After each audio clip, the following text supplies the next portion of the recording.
Bismillahirrahmanirrahim. Welcome back to USA College of Pharmacy. Today we will discuss about the microbiology of water. So let's start our lecture without wasting our time.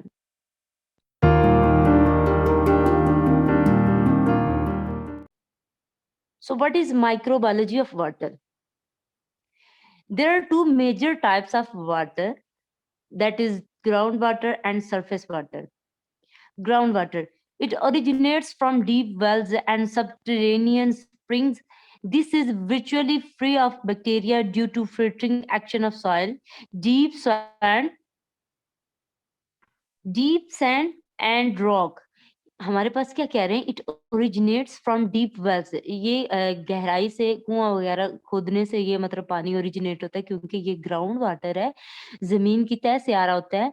This is virtually free of bacteria. ये क्या कहते हैं, ये bacteria से free होते हैं due to filtering action of soil. क्योंकि इसकी वजह क्या है, क्योंकि सॉइल की में फिल्टरिंग एक्शन हो रहा होता है। डीप होता है, डीप सैंड होती है एंड रॉक्स होती हैं। सैंड और रॉक्स की वजह से सॉइल में फिल्टरिंग एक्शन होता है। उस फिल्टरिंग एक्शन की वजह से ये फ्री ऑफ बैक्टीरिया होता है। It however it may become contaminated when it flows along the channels. लेकिन कहते हैं कि जब ये एक जगह से दूसरी जगह बह के जाता है, तो बहने के दौरान इसमें क्या होता है, कंटामिनेशन आ जाती है, बैक्टीरिया वगैरह आ जाते हैं। नेक्स्ट हमारे पास आ जाते हैं surface water. It is found in streams, lakes and shallow wells. कहते हैं ये हमारे पास नहरें, तालाब वगैरह, उसमें जो पानी है वो सरफेस वाटर है, जो सतह पे होता है, जिसको हम देख सकते हैं। They the air through which the rain passes may contaminate the water. कहते हैं वो वाली हवा जो पानी में से गुजरती है, या बारिश वगैरह का जो पानी होता है, उसमें कंटेमिनेशन हो सकती है और वो वाटर को भी कंटेमिनेट कर सकती है। Other sources are the various types of establishment and agriculture farms etc. by the sides the water flow। कहते हैं और भी बहुत सारे जराए हैं जिसके थ्रू पानी फ्लो करके आता है, बह के आता है और वाटर को कंटेमिनेट कर देता है। Possible sources of microbial contamination of a body of water are soil and agriculture runoff, farm animals, rainwater, industrial waste discharges from sewage treatment plants and storm water runoff from urban areas। ये अब उन्होंने different sources बताए हैं जिनके मिलने से क्या होता है, वाटर कंटेमिनेट हो सकता है। अब इसमें उन्होंने क्या-क्या बताया, इसमें उन्होंने बताया कि जो खेतों वगैरह का पानी होता है जिसमें खाद वगैरह शामिल होती है, फर्टिलाइजर शामिल होते हैं, वो भी अगर इस सरफेस वाटर में मिलेगा, जॉइन होगा, तो वो क्या करेगा, वो उसको कंटेमिनेट कर सकता है। उसके अलावा इंडस्ट्रीज का जो वेस्ट वाटर होता है, जो फालतू पानी होता है, वो अगर आएगा वो भी उसको कंटेमिनेट कर सकते हैं। उसके अलावा कहते हैं कि जो रेन वाटर होता है, बारिश का पानी बह के आ रहा होता है, वो भी कंटेमिनेट कर सकता है।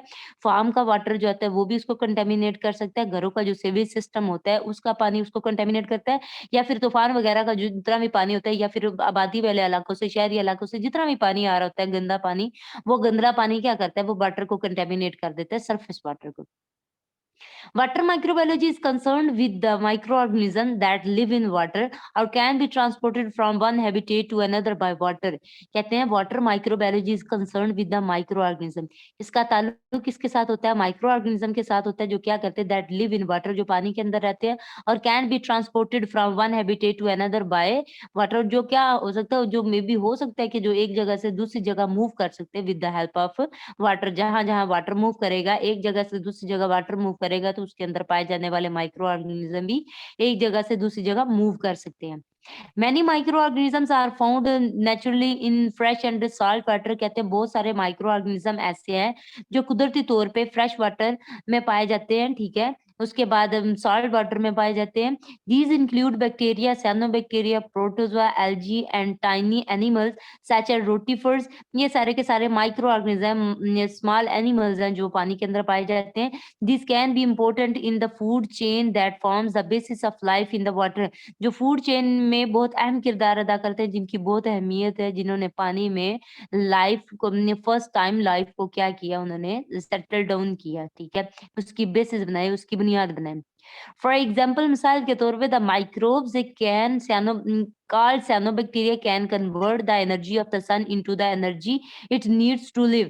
कहते हैं फॉर एग्जाम्पल मिसाल के तौर पे माइक्रोब माइक्रो ऑर्गेनिज्म जो है जिनको हम साइनोबैक्टीरिया कहते हैं, वो क्या करते हैं, वो कन्वर्ट करते हैं एनर्जी को energy of sun into the energy it to needs to live. वो जो सूरज की रोशनी होती है, सूरज की एनर्जी जो होती है उसको कन्वर्ट करते हैं उस एनर्जी में जिसकी हमें ज़रूरत होती है ज़िंदा रहने के लिए। The plentiful numbers of these organisms in turn are used as food for other life। और ये फिर plenty number of these organism, ये जो huge मिकदार में organism पाए जाते हैं दूसरे इंसानों की खुराक के तौर पे ये इस्तेमाल किए जाते हैं। The algae that thrive in water are also an important food source for other forms of life। कहते हैं algae जो पानी के अंदर गिराई जाती है वो भी क्या होती है, वो एक किस्म की पानी के अंदर पाए जाने वाले माइक्रो ऑर्गेनिज्म की जिंदगी का ज़रिया बनते हैं। अब नेक्स्ट हमें वो क्या बता रहे हैं, नेक्स्ट बेसिकली वो डिस्कस कर रहे हैं कि इसके अबाउट नेक्स्ट हमें अब उन्होंने एक डायग्राम फ्लो डायग्राम दिखाई हुई है जिसमें उन्होंने वाटर के ज़ोन्स बताए हुए हैं, ठीक है।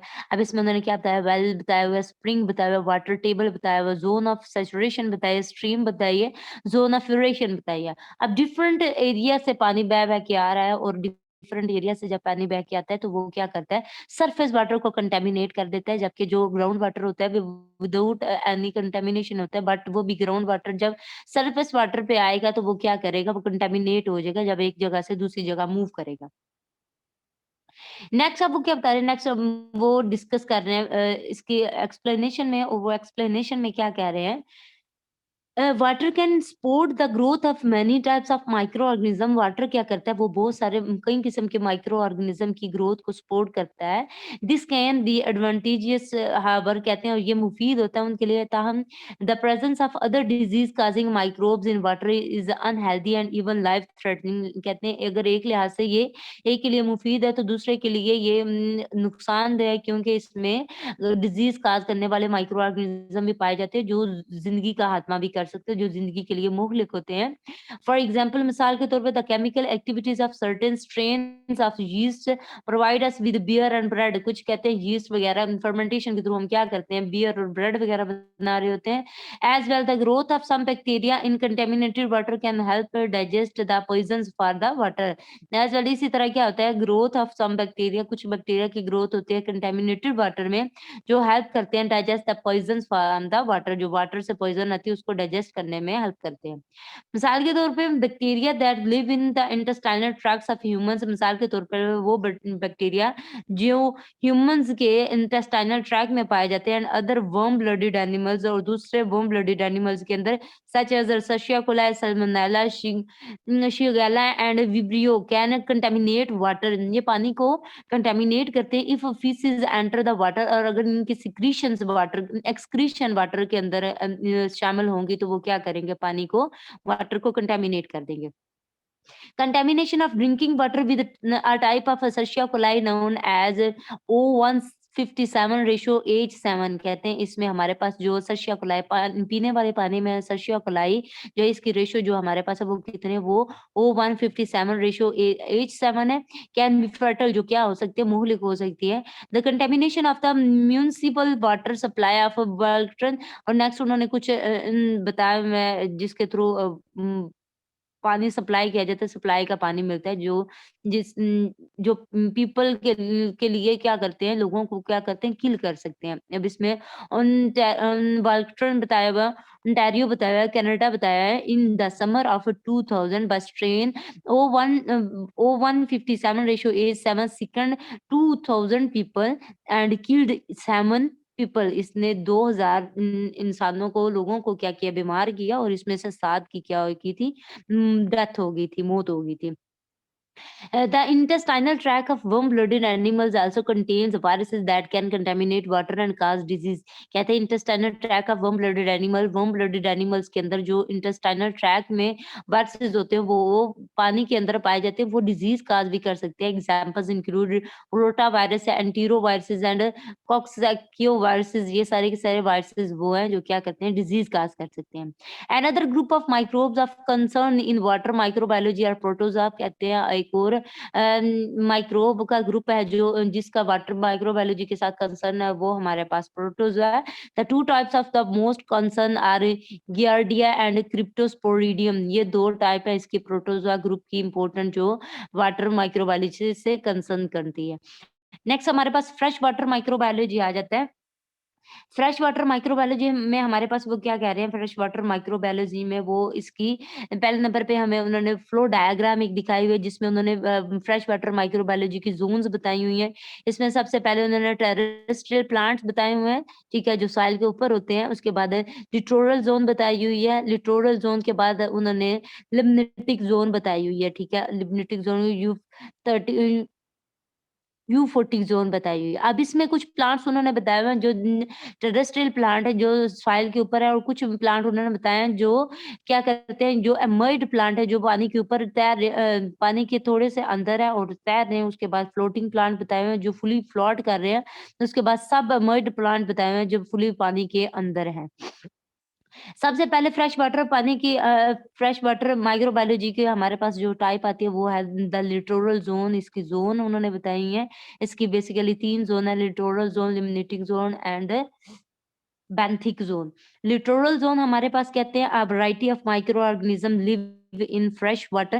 कहते हैं वैरायटी ऑफ माइक्रो ऑर्गेनिज्म जो है वो फ्रेश वाटर के अंदर लिव करती है, रहती है। The region of a water body near the shore line.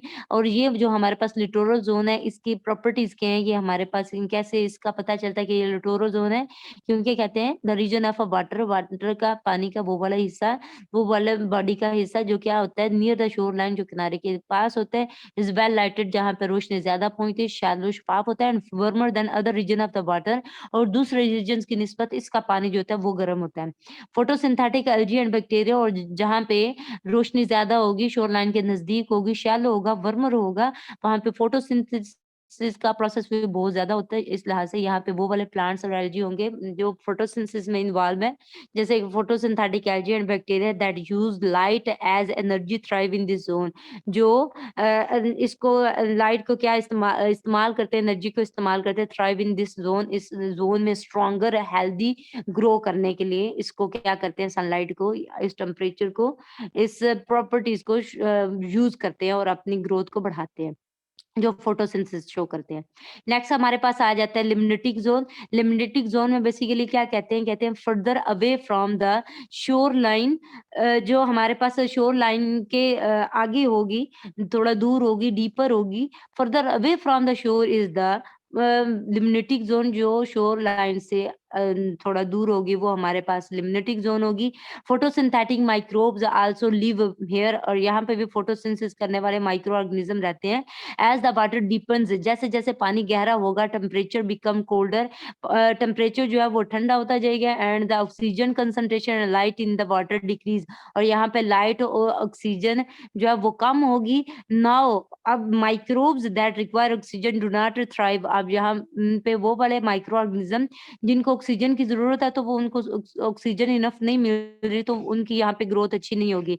Instead इनके अलावा purple and green sulphur bacteria which can grow without oxygen dominant. अब जहाँ पे उनकी ग्रोथ ज़्यादा होगी जिनको ऑक्सीजन की ज़रूरत नहीं है, जैसे कि उन्होंने बताया purple and green sulphur bacteria, वो ऑक्सीजन इंडिपेंडेंट है, एनाएरोबिक रेस्पिरेशन कर रहे हो, तो वो यहाँ पे क्या है, डोमिनेंट है। नेक्स्ट हमारे पास थर्ड ज़ोन आ जाती है and third zone is the benthic zone. Benthic zone finally the at the bottom of fresh water, fresh water का जो बॉटम होगा उसको हम क्या कहते हैं, बेंथिक ज़ोन कहते हैं, जो उसकी बेस होती है। फ्यू माइक्रोब्स सर्वाइव, यहाँ पे कुछ माइक्रो ऑर्गेनिज्म जो सर्वाइव कर सकते हैं। Bacteria that can survive in the absence of oxygen and sunlight, वो वाले बैक्टीरिया जो ऑक्सीजन के अलावा और सनलाइट के अलावा सर्वाइव कर सकते हैं, वो यहाँ पे होंगे। Such as methane producing bacteria, ऐसे बैक्टीरिया जो मीथेन प्रोड्यूस करते हैं, वो यहाँ पे स्ट्रांगली ग्रो कर सकते हैं। नेक्स्ट हमारे पास साल्ट वाटर माइक्रोबायोलॉजी आ जाती है। साल्ट वाटर माइक्रोबायोलॉजी में क्या कहते हैं, presents different environment to microorganism के लिए डिफरेंट एनवायरनमेंट होता है। The higher salt concentration, higher pH, अगर सॉल्ट की कंसंट्रेशन ज्यादा होगी तो पीएच भी ज्यादा होगी। एंड लोअर न्यूट्रिएंट्स के तादाद, न्यूट्रिएंट्स के अमाउंट कम हो जाएगी रिलेटिव टू फ्रेश वाटर की निस्बत are lethal to many micro organism, जो बहुत सारे माइक्रो ऑर्गेनिज्म के लिए मुहलिक होगी।